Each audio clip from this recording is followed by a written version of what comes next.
لقد فتح الشيخ محمد معشوق الخزنوي عينيه على الحياة لأول مرة في قرية تل معروف جنوب شرق قامشلو في أواخر كانون الأول سنة 58 و900 وألف. ولله در أبيه أسماه معشوقا عربونا لعشقه لهذا الوليد. بدأت علاقة الشيخ معشوق بالدراسة، حيث جلس على مقاعد المدرسة الابتدائية في مسقط رأسه تل معروف، حيث نال الابتدائية كي يبدأ رحلته التعليمية على صعيدين في آن واحد، هما الدراسة في معهد الخزنوي للعلوم الشرعية، ومن ثم متابعة تحصيله الدراسي النظامي، إذ تقدم لخوض امتحانات الشهادة الإعدادية عام 74 ونال الثانوية سنة 77، ثم التحق بالدراسة في معهد إسعاف طلاب العلوم الشرعية في دمشق، والذي كان يسمى آنذاك بمعهد الأمينية، إذ قبل مباشرة في السنة الأخيرة ونال شهادة هذا المعهد سنة 78 وبامتياز. وهذا ما حدا بإدارة المعهد لترشيحه لاستكمال دراسته في الجامعة الإسلامية بالمدينة المنورة، حيث نال درجة الليسانس في الشريعة عام 84 ليعمل بعدها في مجال الدعوة مدرسا وخطيبا في المساجد والمعاهد الشرعية في أكثر من منطقة في سوريا، وهو ما كان يشغله عن متابعة دراسته العليا إلى وقت متأخر، لا سيما وأنه كان قد تزوج في سن مبكرة من حياته، وتحديدا في عام 73، حيث نال درجة الماجستير في العام الأول بعد 2000 من كلية الإمام الأوزاعي في لبنان عن أطروحته الأمن المعيشي في الإسلام. كذلك درجة الدكتوراه من جامعة كراتشي في باكستان عن أطروحته التقليد وأثره في الفتن المذهبية. مضنية كانت رحلة الشيخ الشهيد، متعبة كانت، لكنه لم يكل ولم يتعب. لقد عمل أثناء تحصيله الدراسي مدرسا في معهد تل معروف حتى سنة 89 كي يبرح تل معروف دون أن يعود إليها بعد خلاف، لا سيما وأن بواكير رؤاه صارت متضحة الملامح. وقع اختيار الشيخ على مدينة إدلب كي تكون أولى محطات هجرته لأسباب كانت واضحة في رأيه، وهي حيادية هذه المدينة وابتعاد من فيها عن أي سطوة قد تنعكس سلبا عليه، وهذا ما وفر له جوا ارتاح إليه كثيرا، حيث مارس قناعاته بكل حرية بعيدا عن الصور التي هرب منها، وإن كان سيواجه صور من نوع آخر، لاسيما أثناء ممارسة نشاطه خطيبا في جامع أبي ذر الغفاري ومدرسا في الثانوية الشرعية، ناهيك عن الدروس التي دأب عليها طلبة العلم في مساجد المدينة، تاركا بصماته في هذه المدينة لاسيما من خلال دعوته إلى هدم كل جدار وهمي لا يعرفه الإسلام، حيث أنه أول من افتتح معهدا لتعليم القرآن الكريم للبنات، وهو دليل على سعة أفقه ووفائه لرؤاه ومحاولته ترجمتها مهما كانت ضريبة ذلك غالية. العلاقة بين قامشلو والشيخ متميزة، إنها تشبه علاقة الطائر بعشه، إنها تشبه علاقة الليث بعرينه، الحبيب بحبيبه. ها هو ذا يعود إلى هذه المدينة بعد رحلة الغربة المريرة، بعد رحيل والده الشيخ عز الدين رحمه الله، يستظل في أفيائها الوارفة، يدفعه إلى أحيائها وشوارعها ووجوه أناسها شوق جد غريب، كي يعمل خطيبا دون أجر، وتكون انطلاقته الأولى في جامع صلاح الدين، ثم لينقل إلى الجامع الكبير، ثم لينقل إلى جامع قاسم، يلقي خطبة أينما حل. لكن نوعا آخر من الضغوطات بات يتعرض لها وبأشكال مؤلمة، فها هو لا يكل عن حمل لواء رأيه متنقلا من منبر إلى منبر، لكنه يمنع من قبل السلطات على نحو نهائي في محطة جامع قاسم، ولا يسمح له بالعودة إلا بعد سنوات كي يستأنف الرحلة في جامع سلمان الفارسي لتزداد قبضة التضييق عليه. من ثم قام بإنشاء مجمع البر الإسلامي في حي حلكو الفقير، هذا المجمع الذي سيتغير اسمه فيما بعد إلى مجمع الشهيد معشوق الخزنوي الإسلامي بعد استشهاده، وهو مجمع خطط الشهيد الراحل ليكون مسجدا ومدرسة ومستوصفا وروضة ومعهدا لتعليم اللغات والحاسوب. وفق الله القائمين عليه لتمامه. منذ بداية وعيه حاول الشيخ الشهيد أن يخط لنفسه مسارا مختلفا، ليس ولعا في الاختلاف بل منطلقا من رؤية خاصة به. هذه الرؤية التي استخلصها من خلال رحلة في بطون الكتب وتشكيل قناعات خاصة به تبلورت يوما بعد يوم. لقد كان الشيخ الشهيد ظاهرة استثنائية بين رجال الدين السوريين، فالشيخ الشهيد يرى أن الكرامة الإنسانية ثابتة لكل بني آدم بتكريم الله له، بغض النظر عن الدين أو الجنس أو العرق أو النسب أو اللون أو التابعية. ومن هنا وجب التعارف والتعاون والتكافل بين جميع الجماعات البشرية، تعاونا يقوم على الحق والعدل والمساواة، لأن حقوق الإنسان مكفولة لكل فرد ولكل جماعة كما أقرتها الشريعة الإسلامية واللوائح الدولية لحقوق الإنسان. ومن هذا البعد الإنساني يجد الشيخ الشهيد نفسه في خندق الدفاع عن قيم الديمقراطية والعلمانية وفصل الدين عن الدولة وحقوق الإنسان وتمكين المرأة وإدانة العنف والإرهاب، ويعتبر أنه من الضروري تحطيم سلطة رجال الدين وإحياء الاجتهاد الإسلامي وفتح أبواب الإصلاح والتطوير وفق قاعدة احترام التعدد وحرية الاختيار من الفقه الإسلامي ونبذ التقليد الأعمى والتعصب والإقصاء والإلغاء والتكفير.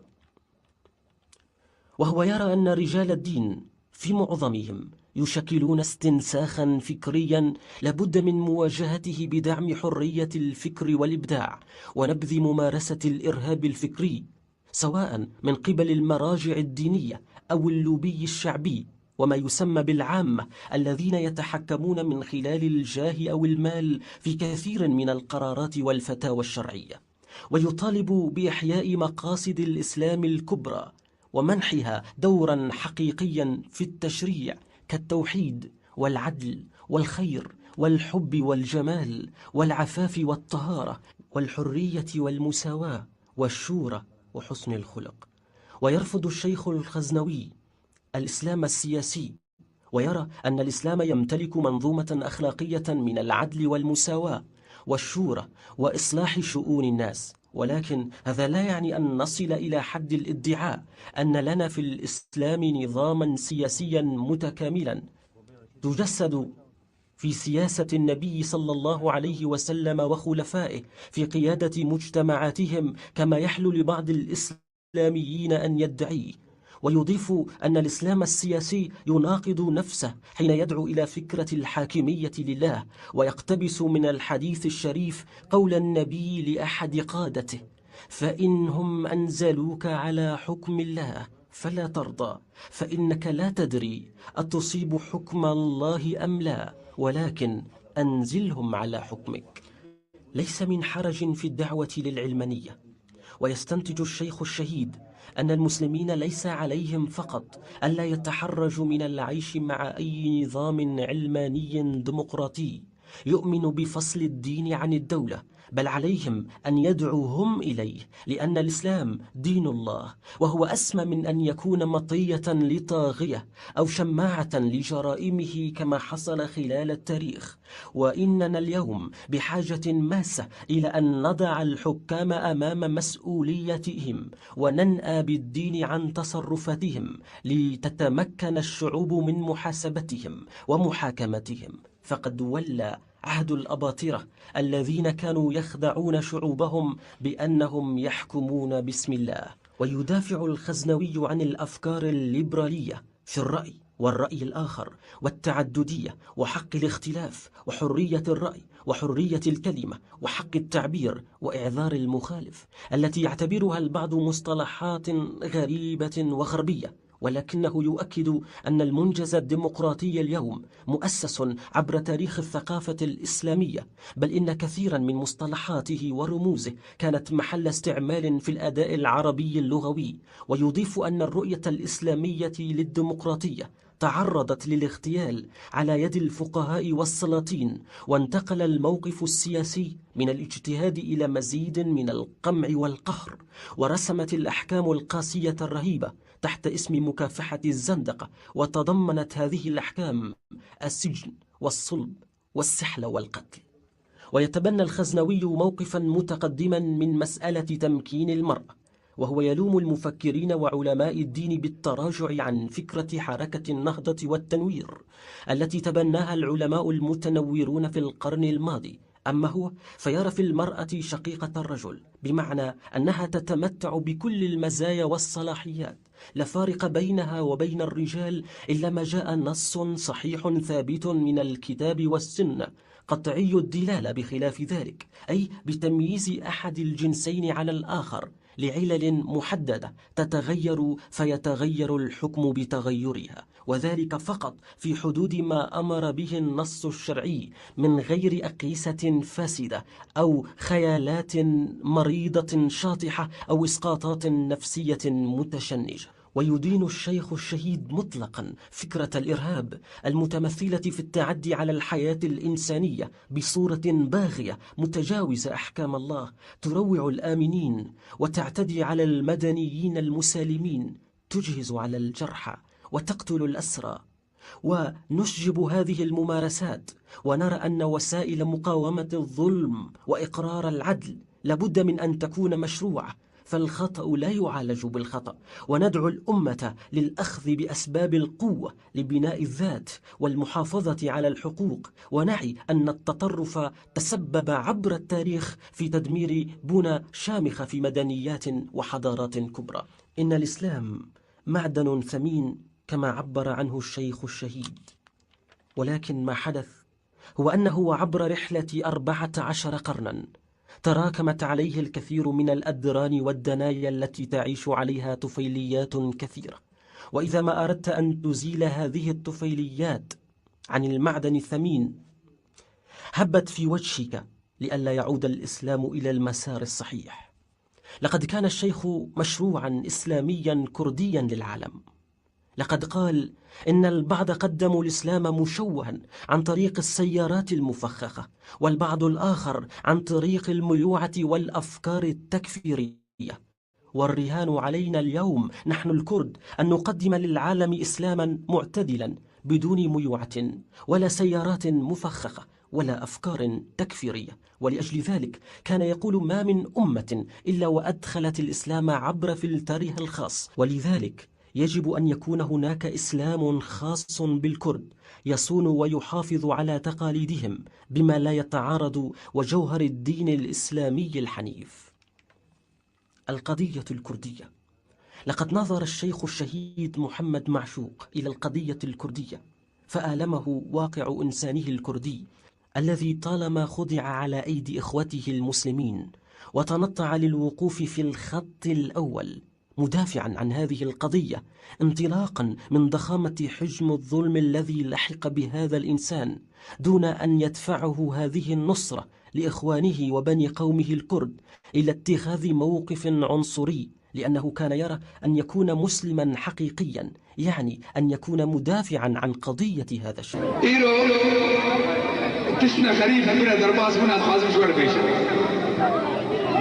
يكشي دقورزيكا ولوريدا شاريبو أزو فوكسك يلقى يهبون إيشير زنامدا يعني غريب وجامير نجوه بس بلكي ركاب المهان بنبيلت بقراها شعب المكير ولو ماجد بيه هبطي مع سكني فقيرو لو ابو عبد جينا مسلمانا يا اب الله فقيرو شاش بو افرد هاتي ولو شعوري ولو دار اسكرن يعني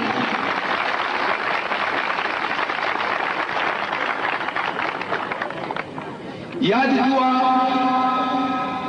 أزدمشي ملقاي بيركبون يعني شل بنجي صاليبو سرير تازيبو بي إشار بدشتكو دبيقو سروكاوي سرير كتبي ودبيقو فقير يجيقو يرو عيدها ما أجي وكما خلق عزيه وكتبي أشوف شبابيكو تكتبي يعني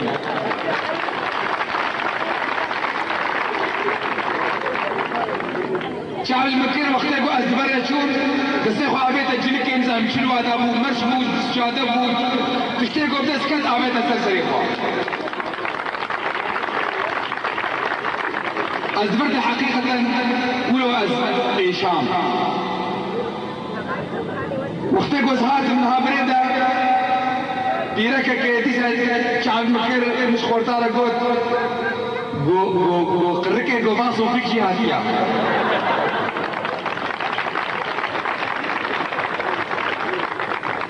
يعني دمك شقا أم الله وشيخ وصوفي شقا أم خدي سوجن شقا سوجن مقرانا قو على قامة بملاتي مرة قوة غريب يعني وحدة بأسباب الحلام التي قبل سكنا غريب تناس كلن أو زلام دميني شاش توا شيخ ريال بركتيا أفقيرا بينكاكو سنوية تازي اگر از حلاوه سکنی بانا برینها زانی با صاحبونا و صاحبونا منا مرنا و مرنا منا و بری 3 سال اسمالا و سره بانا ولكن فقير فين كرقو شيخ ملا ناني خد داخل كده كن صاحبونا ويشيرا وقتيز بمر من المنابر سي يابو اسمالا تجي شيخ شرا او يظن كرتكو تسمع لها شيخة وقتكو الشيخ المنابر سي تسمع لها يبرشينا ورغم هذا كان يأبى العمل السياسي المنظم مختصرا دوره في نزع الألغام الإسلامية التي كانت تزرع في وجوه الكرد والمطالبة بحقوقهم في كافة الميادين، مؤكدا أن لا بديل عن الحركة السياسية الكردية فلكل دوره في خدمة القضية الكردية. سئل الشيخ الشهيد ذات مرة: أنك تقترب من حزب ما؟ فقال: إن تحرير الشعوب يبدأ بالعمل، وأنا أعمل، ومن يعمل أيا كان سيجدني بجانبه وفي الميدان.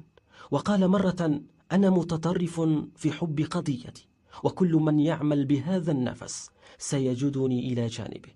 أجل، لم يكن عضوا في حزب كردي، لكنه كان يحفز كل كردي أن يعمل قارعا كل النوم للاستيقاظ من سباتهم العميق. حقا لم يقصر الشيخ في الذود عن الإنسان الكردي من خلال منبر جامعه في البداية، ومن خلال منابر أوسع عندما سنحت له الظروف، فرأى نفسه أنه أقرب إلى أكراد حلبشة من مسلمي البوسنة والهرسك، لذلك فإن استغاثته من أجلهم هي أولى، وهو ما فعله في كل مؤتمر حضره.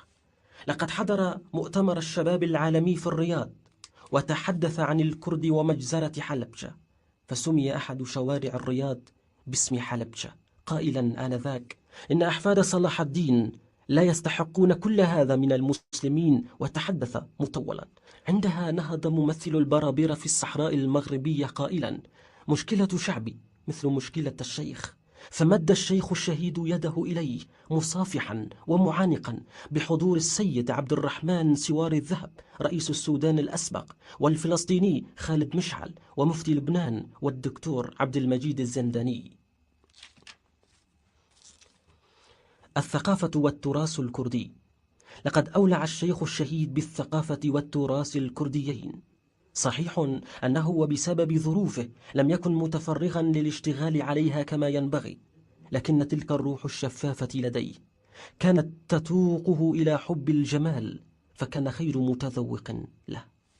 لقد أحب الرقصات الكردية الشعبية، ولعل مثل هذا الحب خصيصة امتازت بها أسرته الخزنوية كما قد لا يعرفها الكثيرون.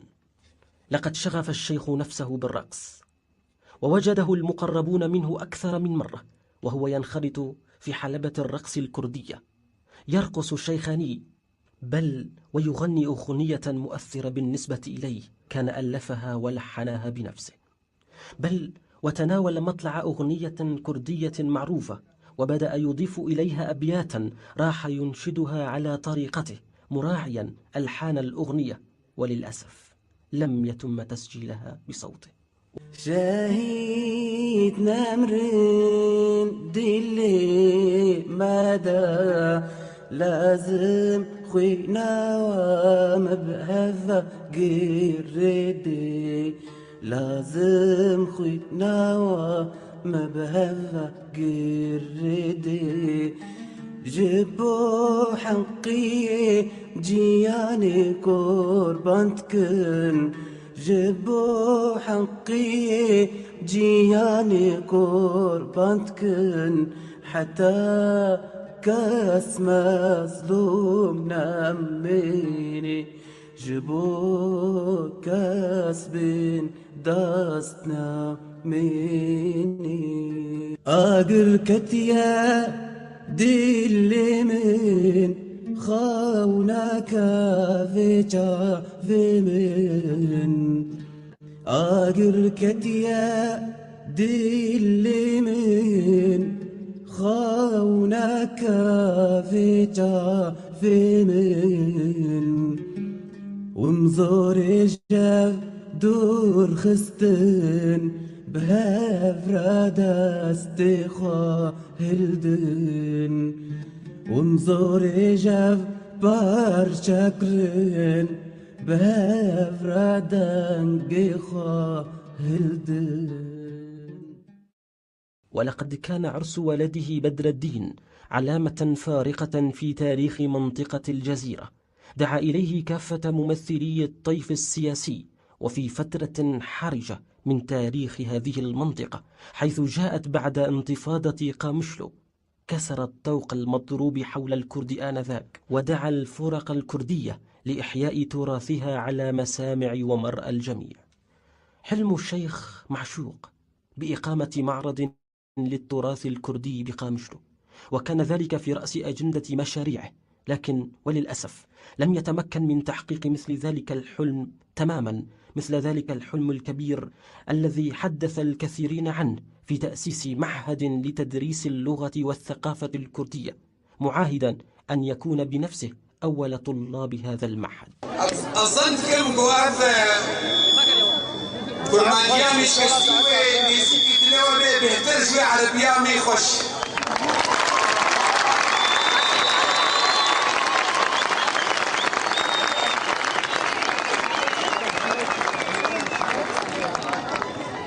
وأجر شكستنا كرمانيا مذهبي نسوجي منا. اگر مدرسه مهابانا معلمات بازمانه ما يديك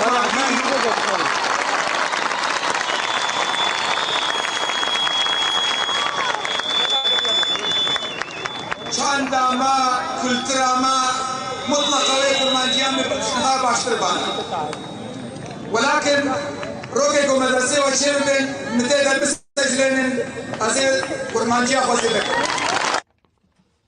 لم يعرف الشيخ الخوف، وكان على الدوام يقول كلمته في وجه آلة القمع، على الرغم من أن رموزا من السلطة هددوه ما لم يرعوي، إلا أنه واصل أداء رسالته دون أن يتأثر بهذا الوعيد وذاك التهديد.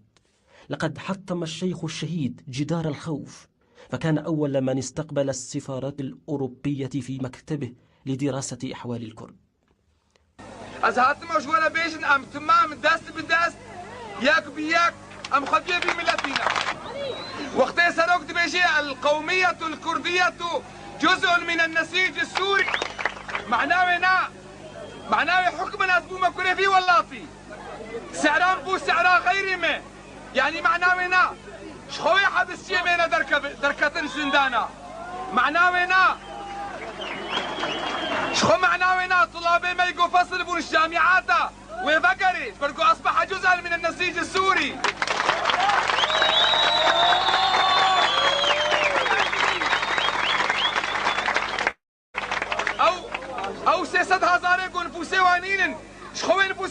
بقريش بركو أصبح جزءا من النسيج السوري.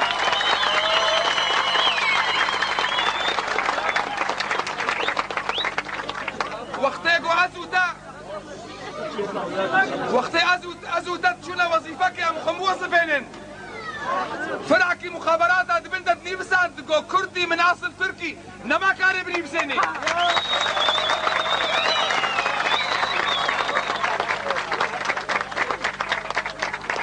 وقتی گو ازودت وظیفه که دبون بجرة قلم عنصرك مخابرات برنامج جو خطر على امن الدولة نما كاري.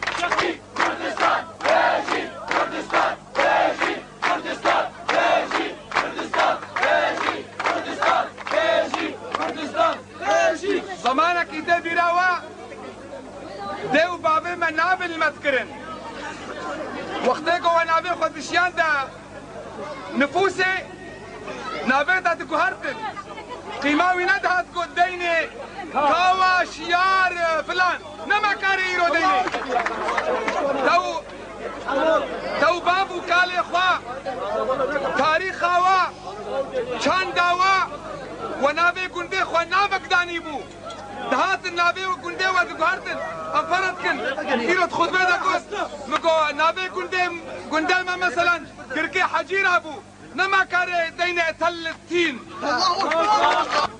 وقتی زارونا وهابون لیسانس بوارنا ماجستير بوارنا دكتوراه بواريا مگو گیزر هات فروشن ام نما گیزر هات فروشن.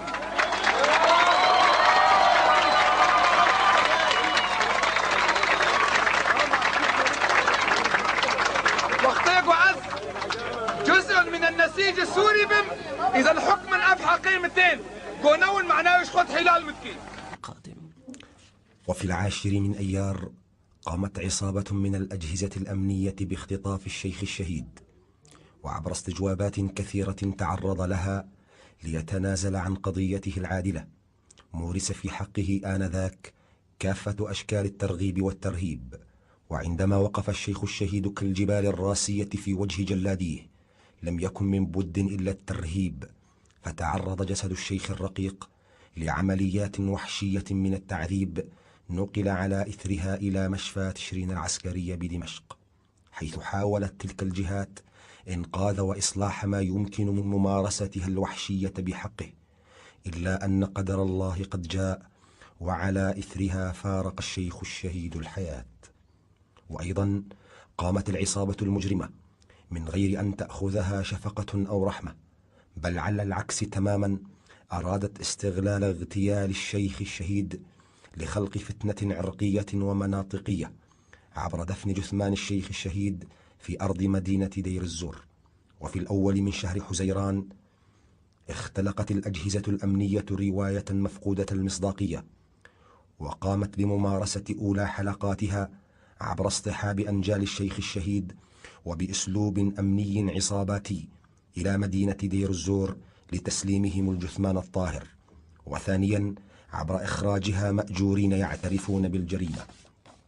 في صبيحة الأول من حزيران وعند 11:00 تلقت مدينة قامشلو نبأ الفاجعة المزلزلة، وخرجت بشيبها وشبابها ورجالها ونسائها تعلوهم غضبة، متجهين لاستقبال الجثمان الطاهر مرددين الشعارات: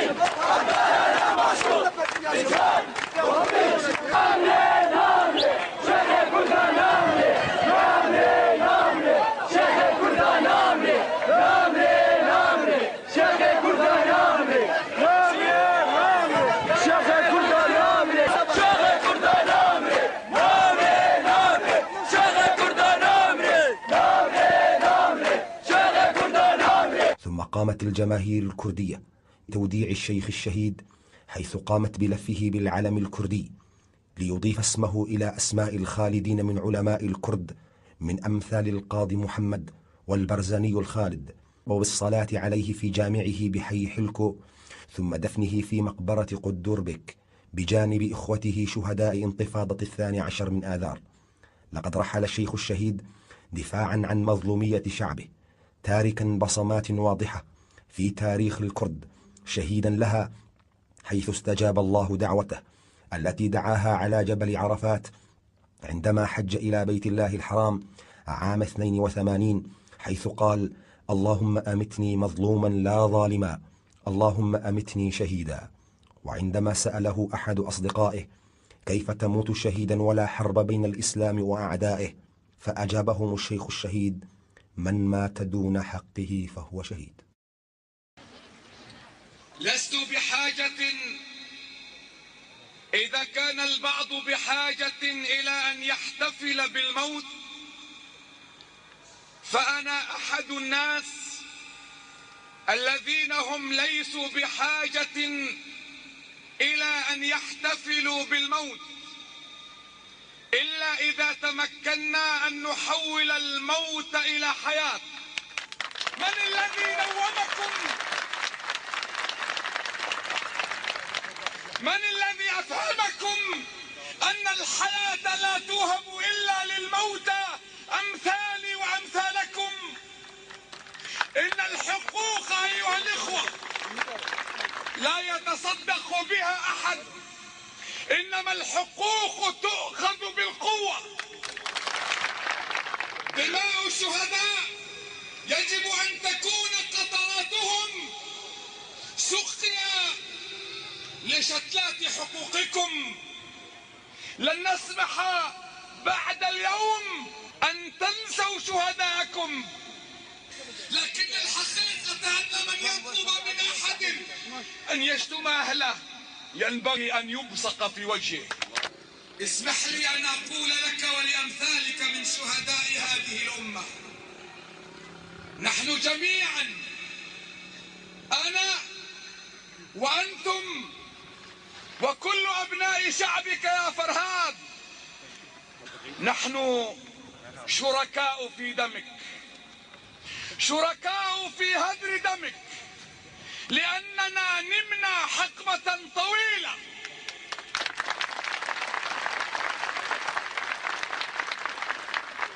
كلنا شركاء في دمك، كلنا أسلمناك، كلنا خذلناك أنت ورفاقك. يوم لم نسأل عنكم، يوم لم نسائل جلاديكم، يوم لم نطلب محاكمتهم، من السهل جدا أن يصدر مرسوم يخرج السجناء من السجون، لكنه لا يمكن لكل مراسيم الدنيا أن تعيد حياة فرهاد ونيفا و20 من شهدائنا.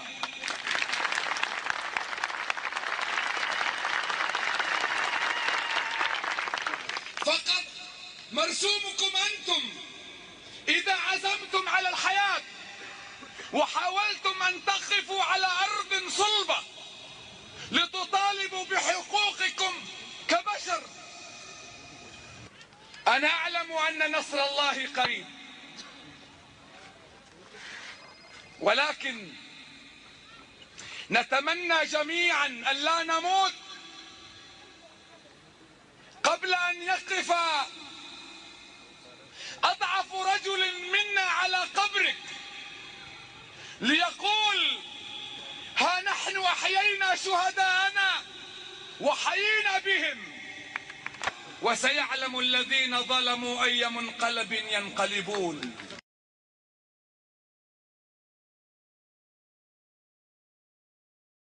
لله رب العالمين.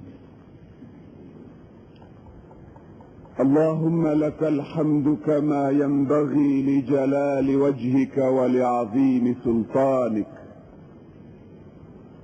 سبحانك اللهم لا نحصي ثناء عليك أنت كما أثنيت على نفسك.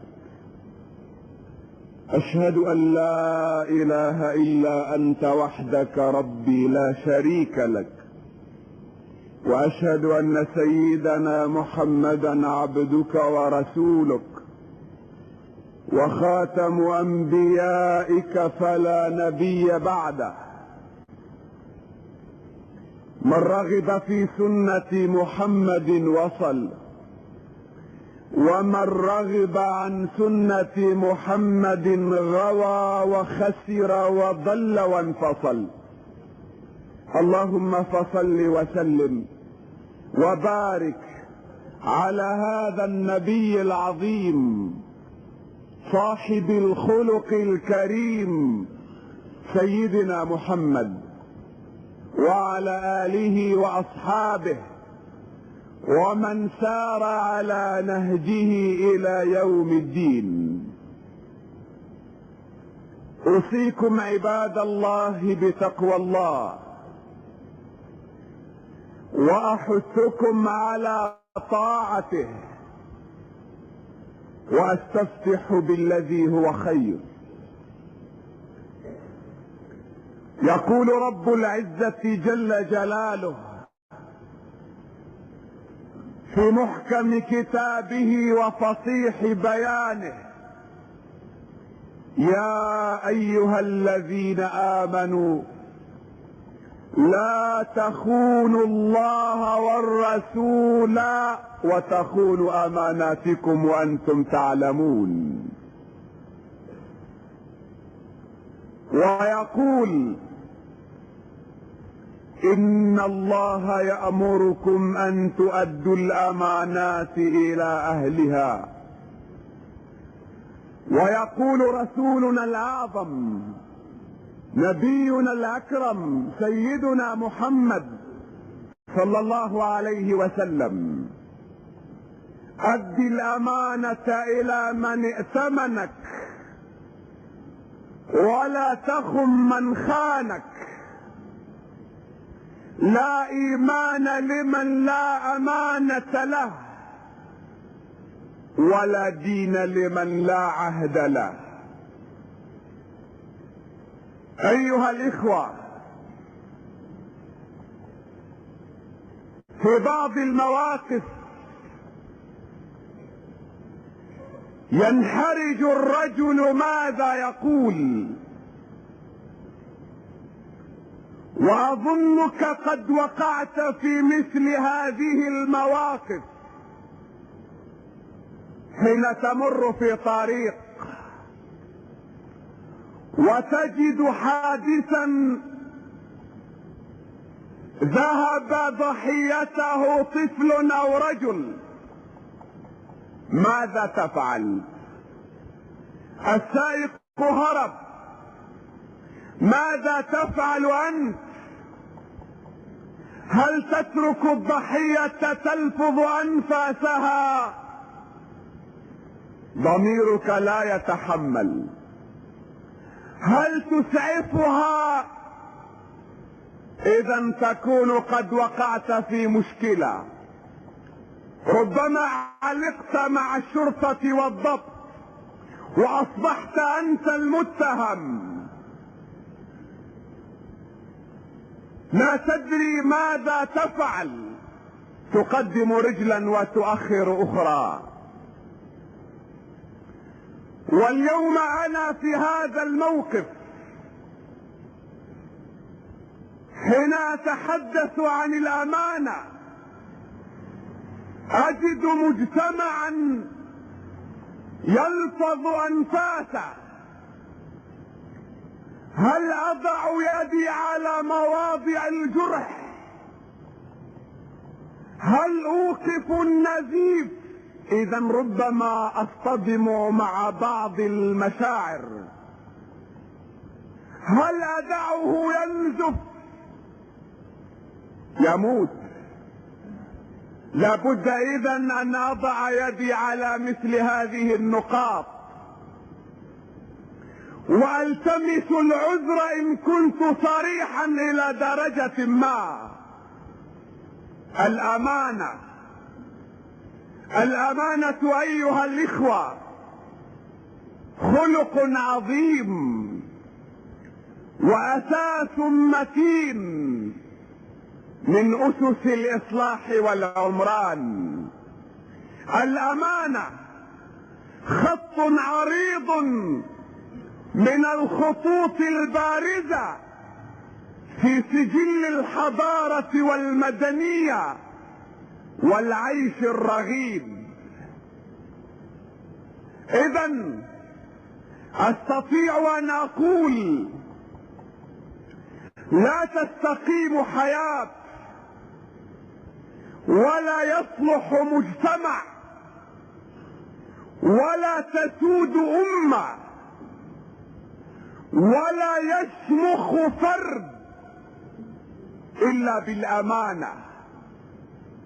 لا الأمانة التي أجهضتموها، لا أقصد بالأمانة تلك التي خنقتموها حتى ضمرت وأصبحت حكرا على دريهمات تودعها عند غيرك.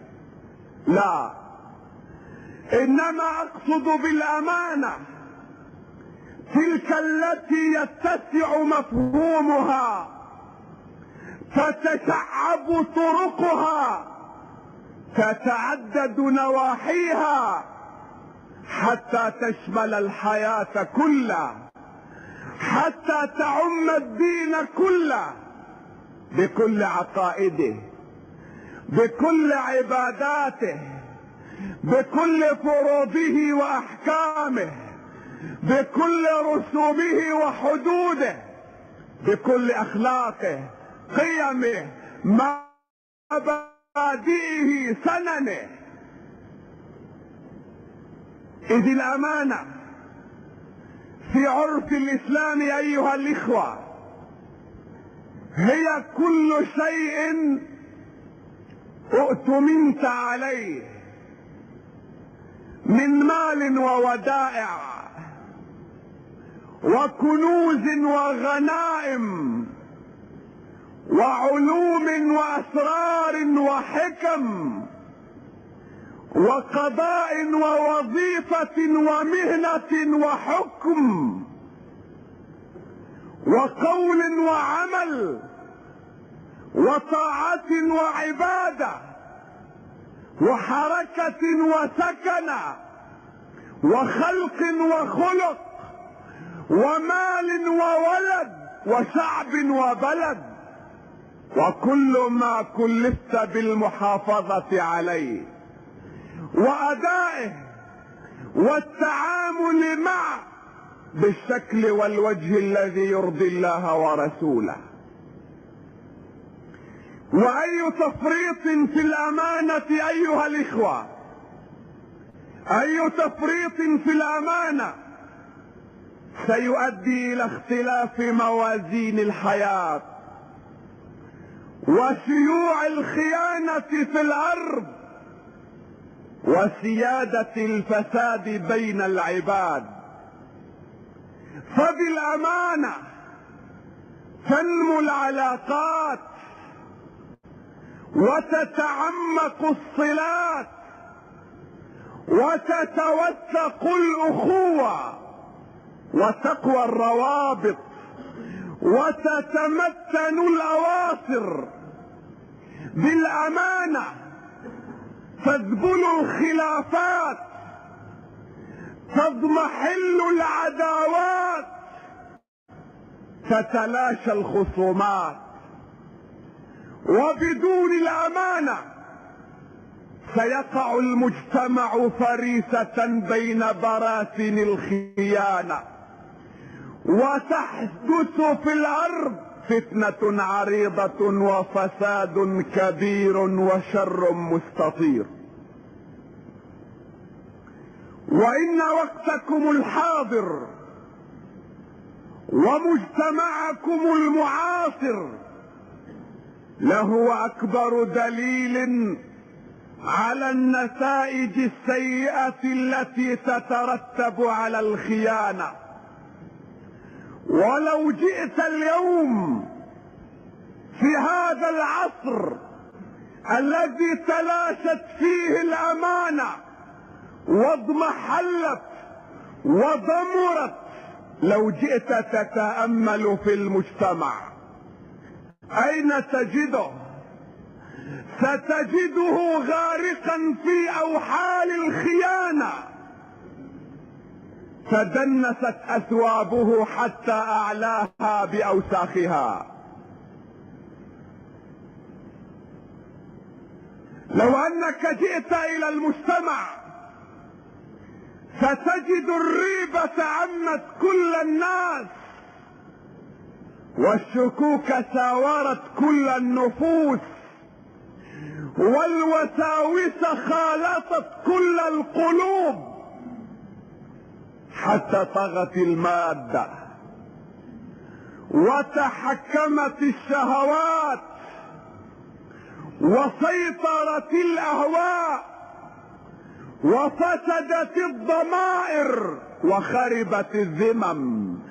قل الخير وفاعلوه وكثر الشر وحاملوه، حتى أصبح المجتمع في حالة لو جئت تبحث عن أنقاضه، لو جئت تبحث بين أنقاضه عن بقايا الأمانة لما وجدت إلا آثارا هزيلة ضعيفة بالية نخرة تتواجد في زوايا مهملة في المجتمع. هذا كلام أيها الإخوة أظنكم جميعا توافقونني عليه، فهو واقع نشعر به جميعا وحقيقة نسلم بها بل نلمسها كل لحظة. نحن جميعا نجمع على أن الخيانة أفظع مرض، أشد داء، أخطر خلق يهدد المجتمع وينسف كيانه من أساسه. هذا كله أنتم مجمعون عليه، غير أن الذي أراكم ستجمعون عليه وهو حقيقة لا شك فيه أن كل واحد منا يوزع ألقاب الخيانة والأمانة كما يشاء وحسب ما يريد وتقتضيه المصلحة، حسب ما تقتضيه المصلحة. لذلك تجد الواحد منا يرى نفسه أمينا وفي قمة الأمانة، ويرى غيره خائنا جاثيا راكعا في حضيض الخيانة. لكن أيها الإخوة، لكن الأمور لا تحصل بالتمني ولا بالادعاء. المسألة تحتاج إلى أدلة وبراهين. للخيانة والأمانة قواعد، موازين، بها تستطيع أن تتعرف على موقفك، على مكانك في المجتمع، وهل أنت تقف بين الخونة أو الأمناء؟ هل أنت أمين؟ هل سألت نفسك يوما ما؟ هل احتكمت إلى هذه القواعد لترى نفسك هل أنت أمين؟ إذا لم تكن قد حاولت سابقا تعال معي لنحاول سوية. هل نحن أمناء؟ هل أنت أمين؟ أسألك. لا تستعجل بالإجابة، سأعرض عليك نقاطا ومسائل على ضوئها أجب أنت نفسك، كفى بنفسك اليوم عليك حسيبا. هل أنت أمين؟ عيناك هل تمدهما إلى ما متع الله به أزواجا من الناس زهرة الحياة الدنيا ليفتنهم فيه؟ إن فعلت فلست أمينا على عينك، إنما أنت خائن. عيناك هل تنظر بهما إلى عورات الناس وخبايا بيوتهم؟ إن فعلت ذلك فأنت خائن.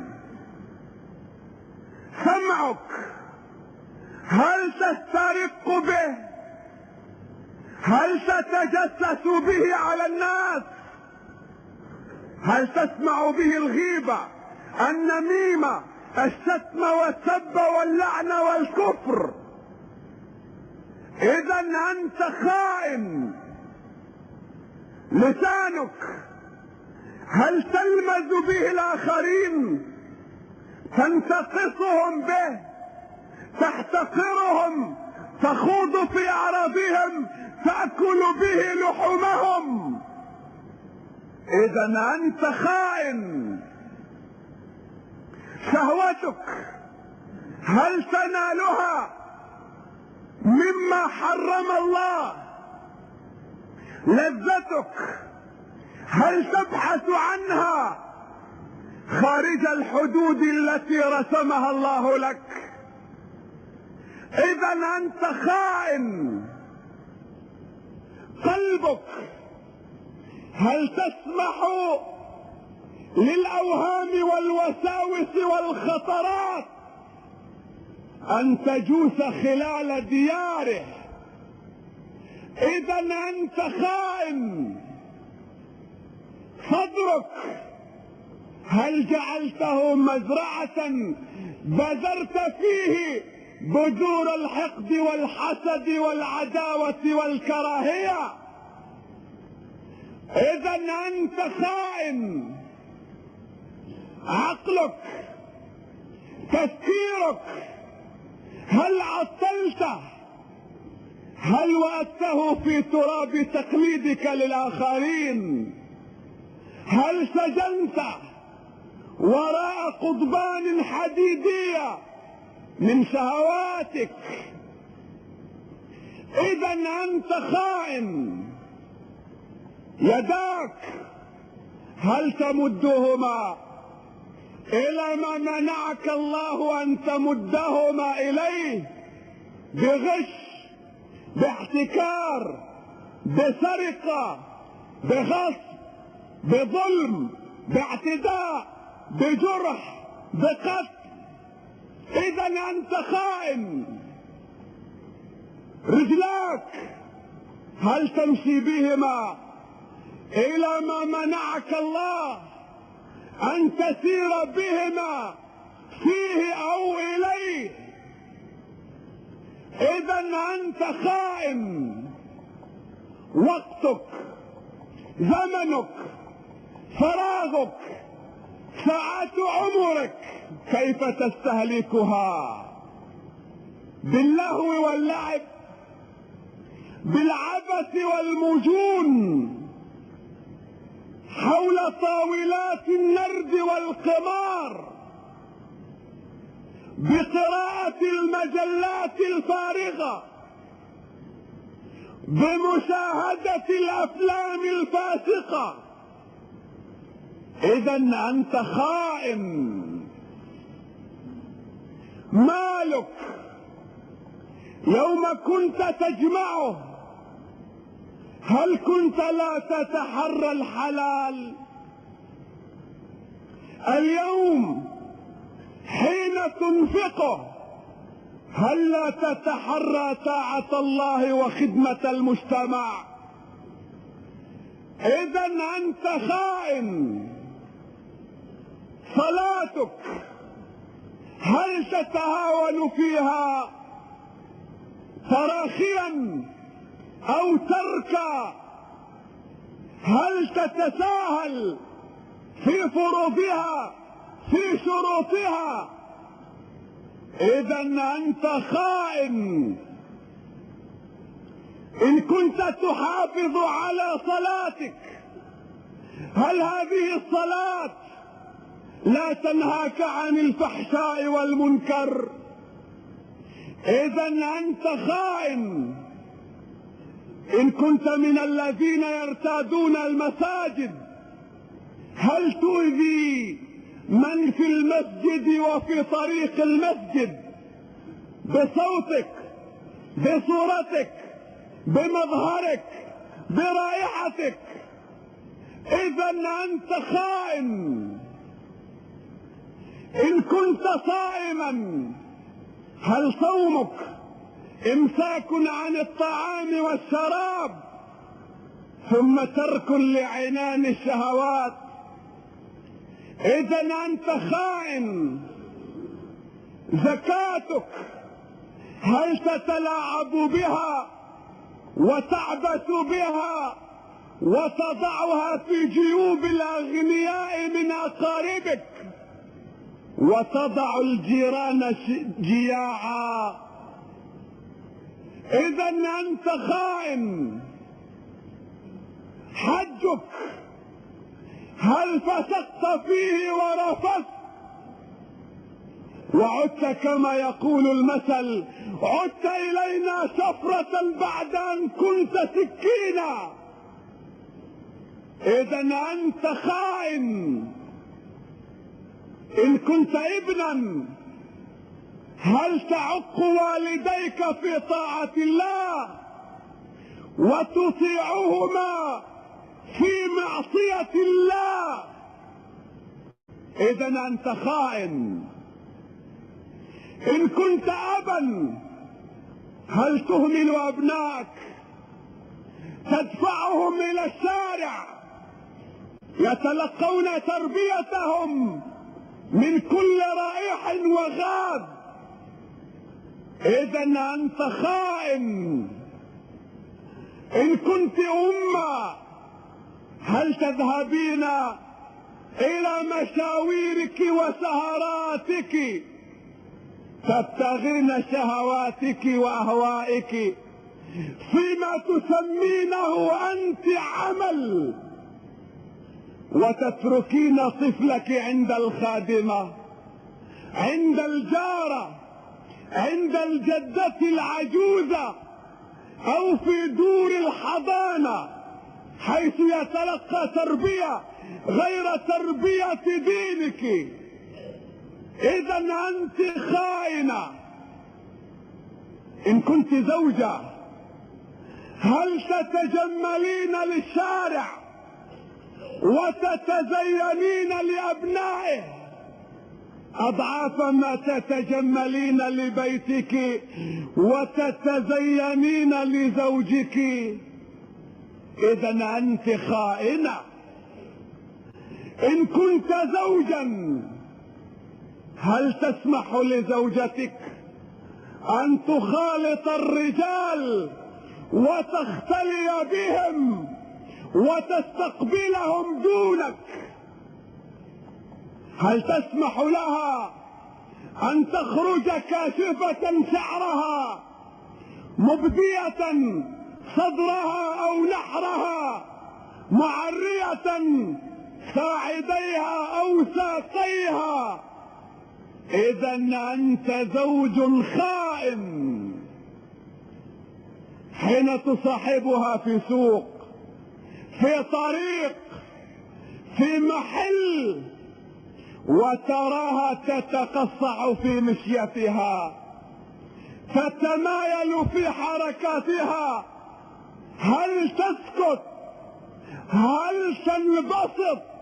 بل هل تعجب أنت الآخر بحركاتها اللطيفة وقوامها الرزين الذي به استطاعت أن تلفت أنظار أبناء الشارع؟ إذا أنت خائن. إن كنت تاجرا، إن كنت تاجرا أيها الإخوة، أيها الأخ المسلم، إن كنت تاجرا وترك الزبون أو المشتري الأمر لدينك، لضميرك، لوجدانك، غره مظهرك، احتمى بلحيتك، اختفى بين حبات سبحتك، اعتصم بصورة شيخ من مشايخك تعلقها في صدر حانوتك، احتمى بحجاتك السبع اللاتي حججتهن ولم تفهم منهن شيئا، هل ستعطيه أسوأ بضاعة بأغلى سعر؟ إذا أنت خائن. إذا بعت سلعة معيبة هل تسكت على عيبها؟ هل تطفف الكيل والميزان؟ إذا بعت 100 غرام من الشاي هل تضعه في كيس ورق يزن 50 غراما؟ إذا أردت أن تبيع كيلوا من الحلو هل تضعه في كرتونة تزن نصف كيلو؟ لتبيع الورق بسعر الشاي والكرتونة بسعر الحلو، إذا أنت خائن. هل تبيع الماء الأبيض على أنه حليب؟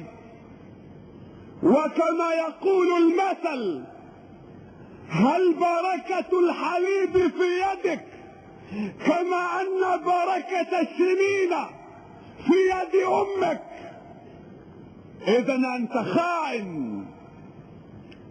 هل تبيع الماء على أنه مازوت أو تبيع الغاز على أنه بنزين؟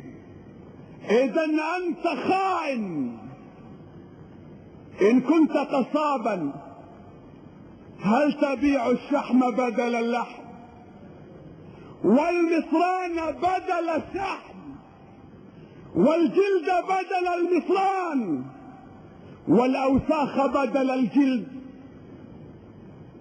إذا أنت خائن. إذا استقرضك رجل مالا وليس له عليك بينة هل تنكر حقه؟ إذا استودعك وديعة هل تستعملها دون إذن من صاحبها؟ إذا أنت خائن. إن كنت متعهدا هل تلتف على دفتر الشروط؟ هل تتهرب من القيود؟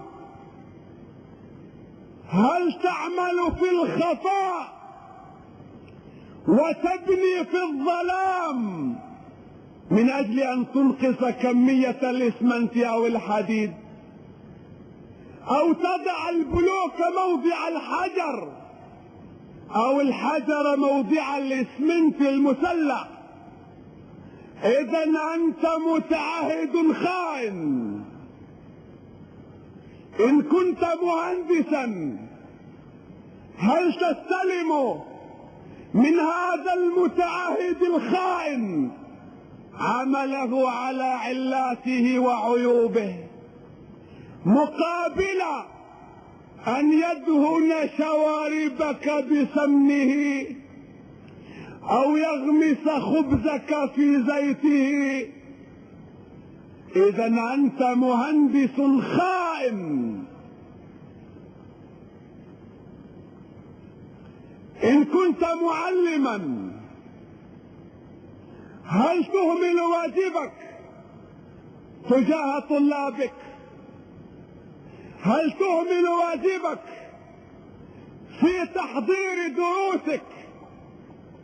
هل تدع براعم المجتمع التي وضعت في عهدتك، هل تدعها تذبل بين يديك؟ هل توقع الساعات التي ما حضرت إلا في نهايتها، أو ربما ما حضرتها أصلا؟ إذا أنت معلم خائن. إن كنت معلمة، هل تشغلين طلابك بسنارة المغزل وتصفيف خيوط الحرير والصوف من أجل أن تنسجي لقوامك الرزين بلوزة، أو لزوجك كنزة، أو لطفلك بدلة؟ إذا أنت معلمة خائنة. إن كنت مراقبا في مركز امتحانات،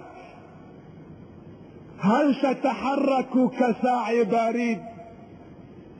هل تعمل كمراسل تنتقل من زاوية إلى زاوية، تنقل الراشدات من طالب إلى طالب؟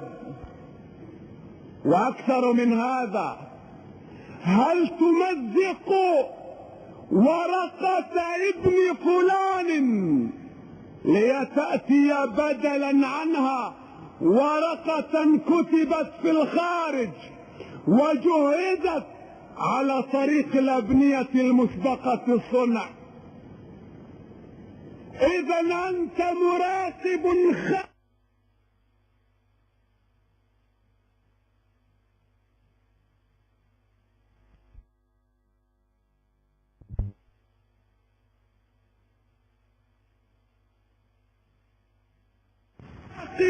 خائن. إن كنت مراقب تموين، هل تشارك بعض التجار مقابل أن تسكت عنهم ويناصفوك ما سرقوه؟ إذا أنت خائن. إن كنت أمين مستودع، هل تمد يدك إلى ما فيه بسرقة ثم تضرم فيه النار لتتلف الموجود مع المفقود، تضيعهما معا، أو تعرضه للشمس والرطوبة لتنظم أنت ومن معك ضبطا بإتلافه، ثم تتقاسم ما بقي منه؟ إذا أنت لست أمين مستودع، إنما أنت خائن مستودع. إن كنت خبيرا في مكتب حبوب، لا أدري ماذا يسمونه، مجرمة، إن كنت مجرما، هل تبخس الناس بضاعتهم إلا إذا أعطوك؟ وبعد ذلك إن أعطيت، هل تستلم التراب بدل الشعير والشعير بدل الحنطة ما دامت حصتك مؤمنة؟ إذا أنت لست مجرما في مكتب حبوب، إنما أنت مجرم في مكتب حبوب. إن كنت طبيبا،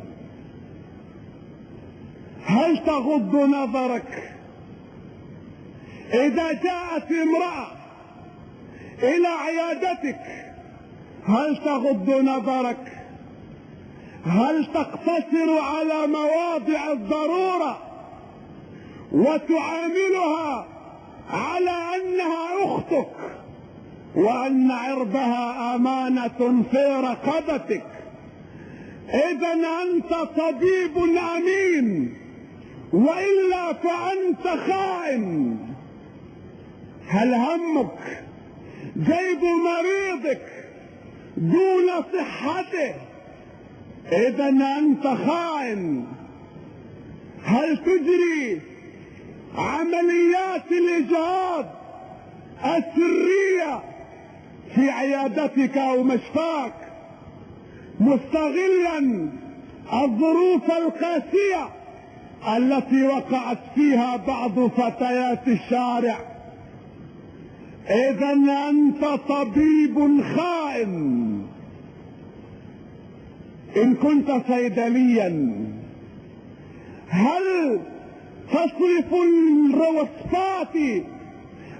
تصرف الوصفات دراهم بدل الأدوية لتقاسم الغشاشين الذين يسرقون من صناديق نقاباتهم؟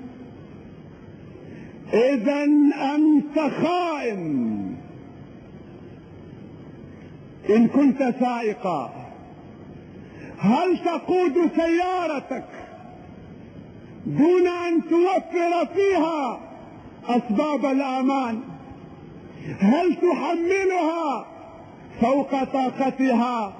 هل تقودها بسرعة تزيد على المسموح بها فتعرض حياتك وحياة الآخرين للخطر؟ إذا أنت سائق خائن.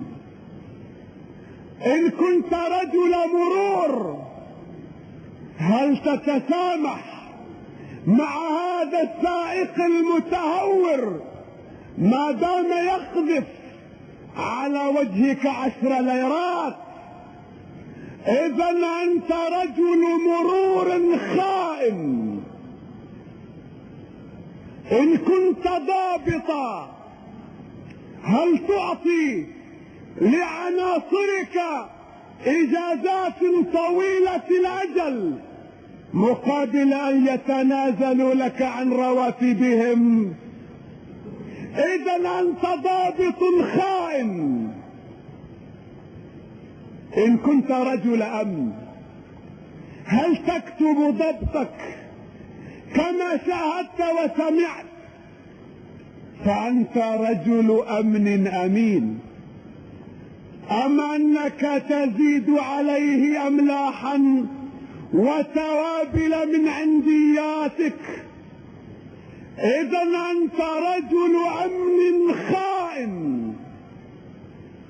إن كنت رئيس مفرزة مخفر دورية أكبر أو أصغر هل تفرض على عناصرك الإتاوات والضرائب مقابل أن تطلق أيديهم في منطقة ما يعبثون ويسرقون وينهبون ويرتشون؟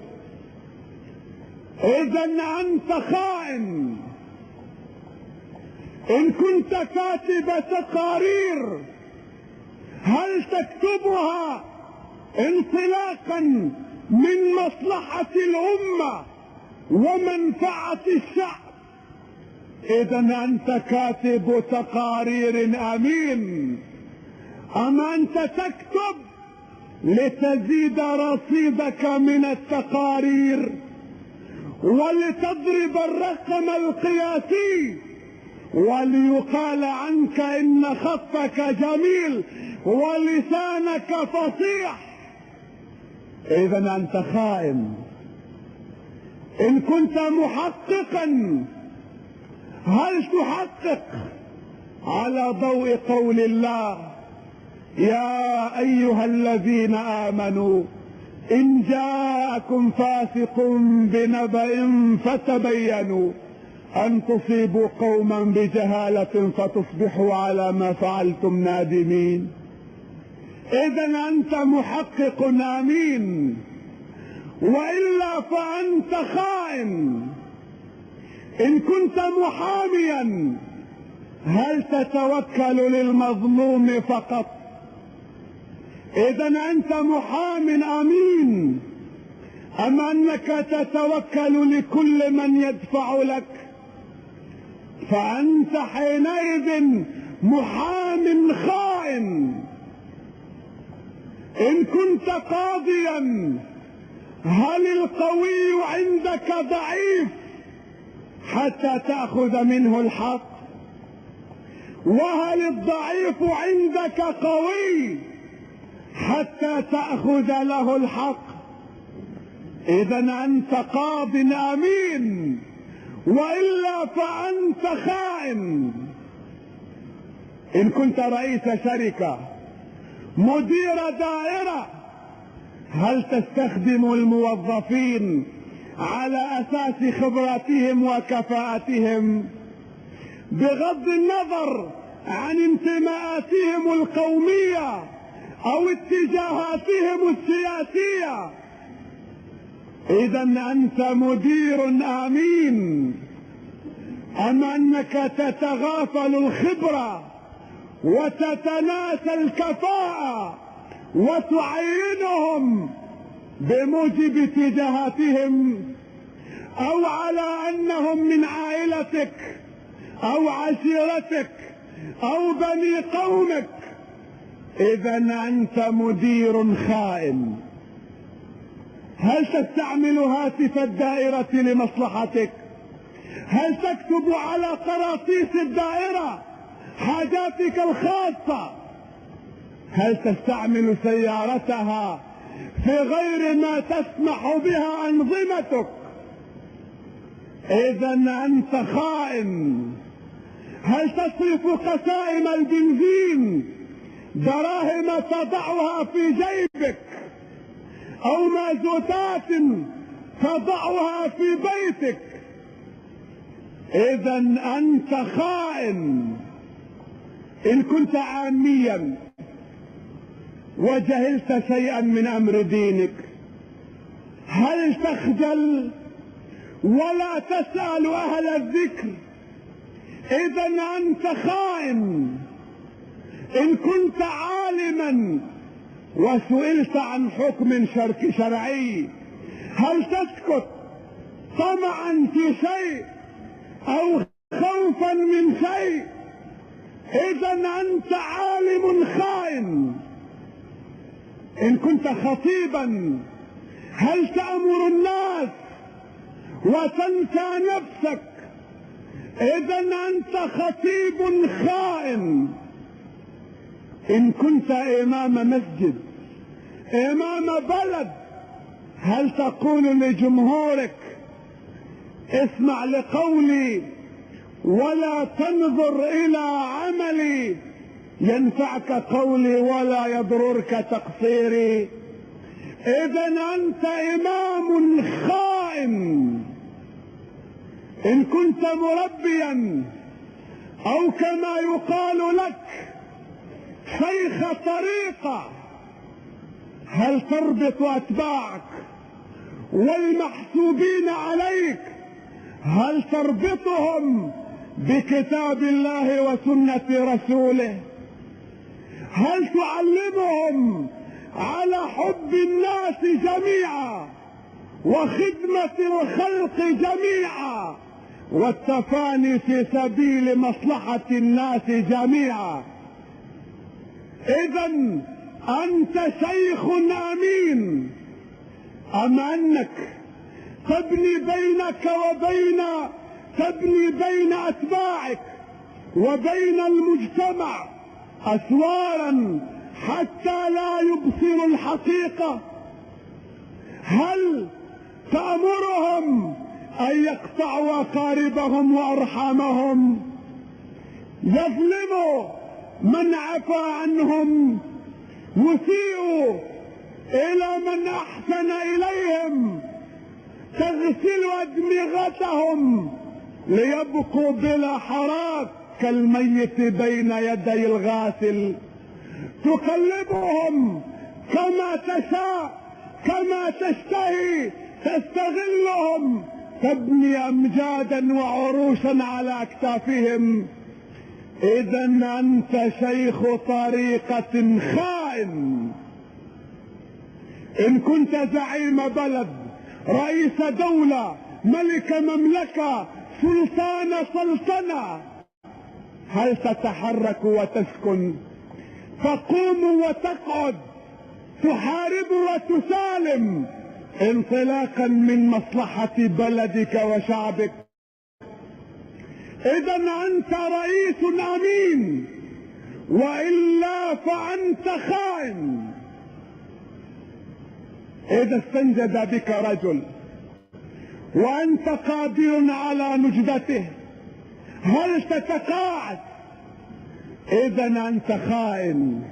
إذا بت شبعان وجارك إلى جانبك جائع، إذا أنت خائن. أطلت عليكم أيها الإخوة، هل ميزتم بعد هذا الأمناء من الخونة؟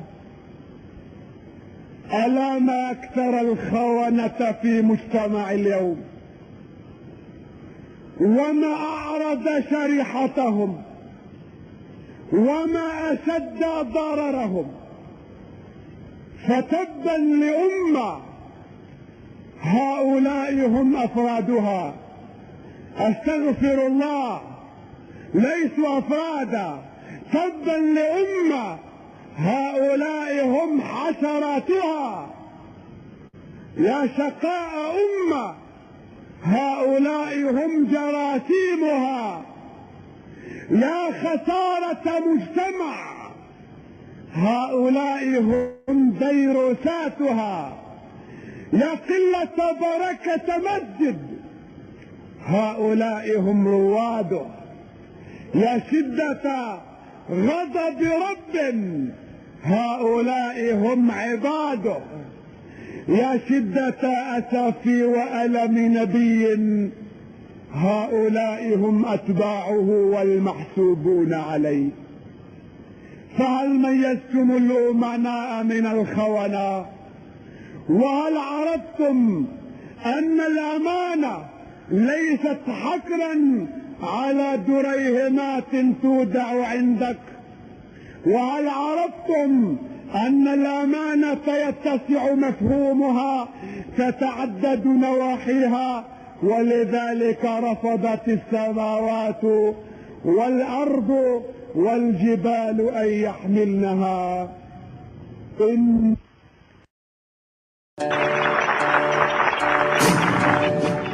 الحقوق أيها الإخوة لا يتصدق بها أحد، إنما الحقوق تؤخذ بالقوة.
اللهم لك الحمد كما ينبغي لجلال وجهك ولعظيم سلطانك.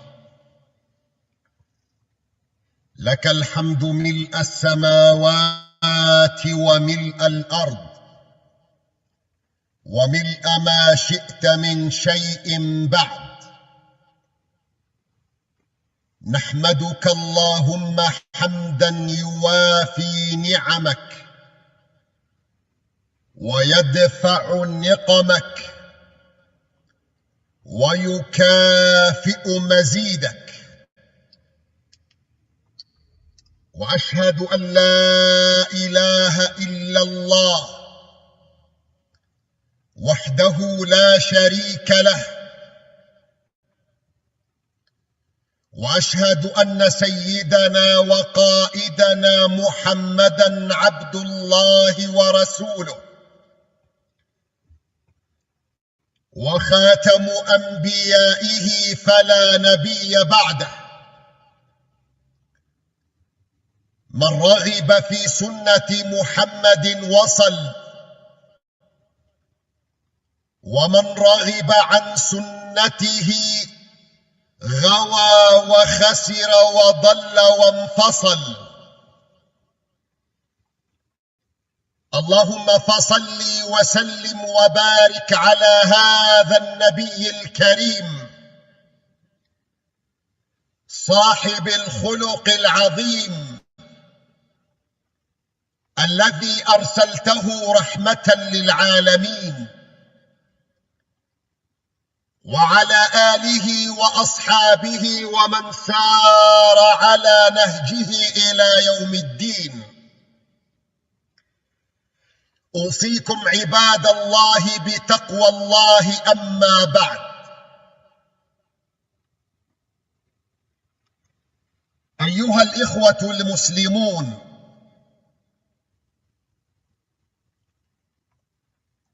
ما من نعمة يمتن الله بها على الأمم والشعوب والدول كنعمة العدل. أكبر وأعظم نعمة يتجلى الله بها على الأمم والدول، ومن دونها فالأمم والدول في خراب. وفي هذا يقول شيخ الإسلام ابن تيمية رحمه الله: إن الله لا ينصر الدولة المسلمة لو كانت ظالمة، وينصر الدولة الكافرة لو كانت عادلة. السبب في ذلك أيها السادة أن الظلم سبب لخراب العمران وزوال الدول وفناء الأمم ووقوع الفوضى وغموض المستقبل. ولذلك كان العدل من أهم أسس رسالة الأنبياء عليهم الصلاة والسلام. يقول المولى عز وجل في بيان رسالة الأنبياء: لقد أرسلنا رسلنا بالبينات وأنزلنا معهم الكتاب والميزان ليقوم الناس بالقسط. فالظلم ظلمات يوم القيامة. وللدلالة على بشاعته ابتدأ الله في حرمته على نفسه فقال كما في الحديث القدسي: يا عبادي إني حرمت الظلم على نفسي وجعلته بينكم محرما فلا تظالموا. ولا ظلم يعلو ظلم اعتقال المصلحين الساعين في توعية المجتمعات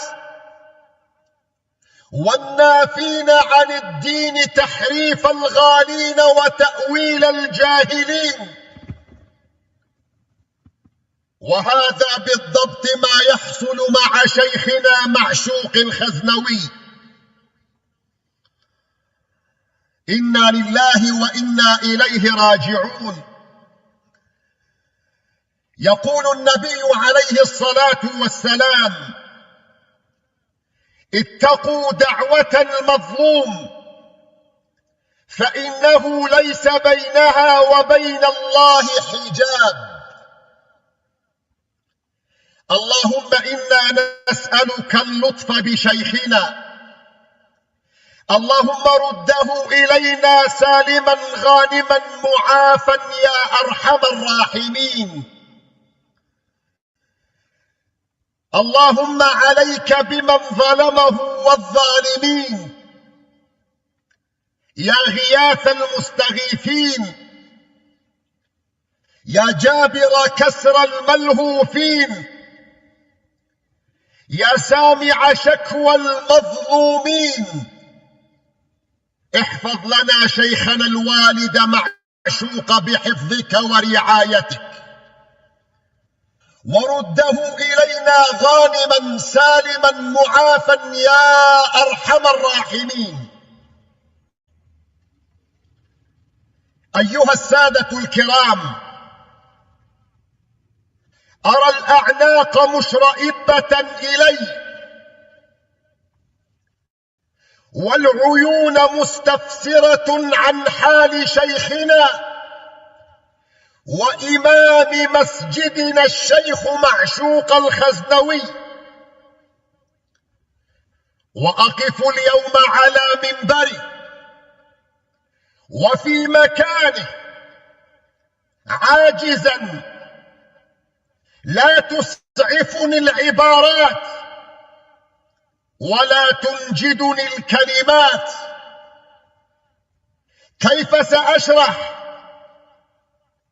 وكيف أبين وأوضح حال الوالد وما هو فيه من محنة، غير أنني أكتفي بقصيدة للشاعر والأديب الأستاذ إبراهيم اليوسف، وهو يجسد حالة الشيخ ويجيب عن كل تساؤلاتكم في هذه الأوقات العصيبة. إنها قصيدة عنونها الشاعر بخطبة الثلاثاء. إنه الثلاثاء الذي اعتقل فيه شيخنا، فأكثروا من الدعاء والتضرع إلى المولى عز وجل بأن يرد إلينا شيخنا سالما. هذه الخطبة خطبة الثلاثاء بدلا عن الشيخ معشوق الخزنوي الذي كتبها الشاعر والأديب اليوسف، يقول فيها على لسان شيخنا: كم المنفردة واسعة، كل أحبتي هنا أخيلتهم لا تبرح موق عيني، الأصوات تأتيني، القصائد التي كتبت سرا من أجلي، صورة المصيدة في ذلك الثلاثاء الرهيب، وجوه خاطفي وهي تؤدي الأدوار، السيارة التي طارت بنا بعدئذ، حيث أنا الآن هنا لم أك غير رجل جد واضح، قلبي مشرع الأبواب دائما، لا غرفة مغلقة فيه، من يخافني إذن؟ صوتي واضح يشبه الضوء في بهائه الأول، لم أضمر حقدا يوما إلا على العتمة، أكسرها بأصابع اللهفة كي أكون الآن هكذا جزيرة معزولة، منفردتي واسعة يوسعها المحبون كلهم هنا، أسمعهم وصوتي يحفر إسمنت المنفردة الرهيبة.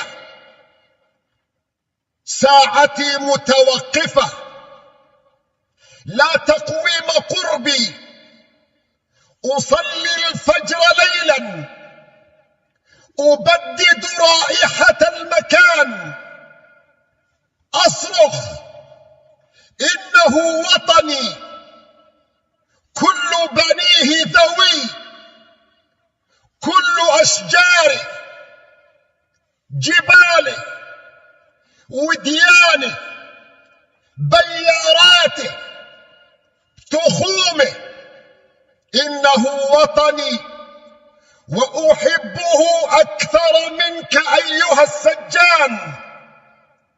هو صوتي يعود إلي: كم المنفردة واسعة، ها أنا ذا أسمع أحبتي، وهاتفي المحمول مصادر، ملقى مع العمامة في درج حديدي، وحاسوبي يلحق بي، صوتي على باب المنفردة المغلق، لا جواز سفر يحمله، ينام معي على البطانية القذرة. ما الذي تريد؟ رائحة قامشلو، كتابا عن سيرة آل ياسر، أحبة أسمعهم يسمعونني وأنا في المنفردة الرهيبة. حمدا للجلاد يرسم صورتي يرميها في وجوه الأعدقاء وأطيار الحجل. حمدا للجلاد، حمدا للصوت يأسر الصوت حمدا، وصوتي في كل مكان. في كل مكان أنا، صورتي، صوتي، رائحتي، منتقلا من مدينة إلى مدينة، من شارع إلى شارع، من بيت إلى بيت، من كنيسة إلى كنيسة، من جامع إلى جامع، يرسمني كما أنا في مرآة الله. أكبر من قامة السجان، أكبر من المنفردة أنا. هو ذا يسألني، إنه سجاني الحنون شغفا يسأل عني في كل يوم، حيث منفردتي موصدة ومفاتيحها في جيبه، جيبه المليئة بما سرقه مني في وضح النهار. إنه يسأل عني دائما كأب حان، كصديق طعنه غيابي. المنفردة تكبر تكبر، وأنا أرتجل خطبة جديدة في جامع الذي لا يزال يبكيني كأم. لا إله إلا الله. اللهم يا غياث المستغيثين، بك نستغيث وبك نستجير. نسألك بأسمائك الحسنى وصفاتك العليا أن تحفظ لنا شيخنا وأن ترده إلينا ردا سالما. أقول قولي هذا وأستغفر الله العظيم.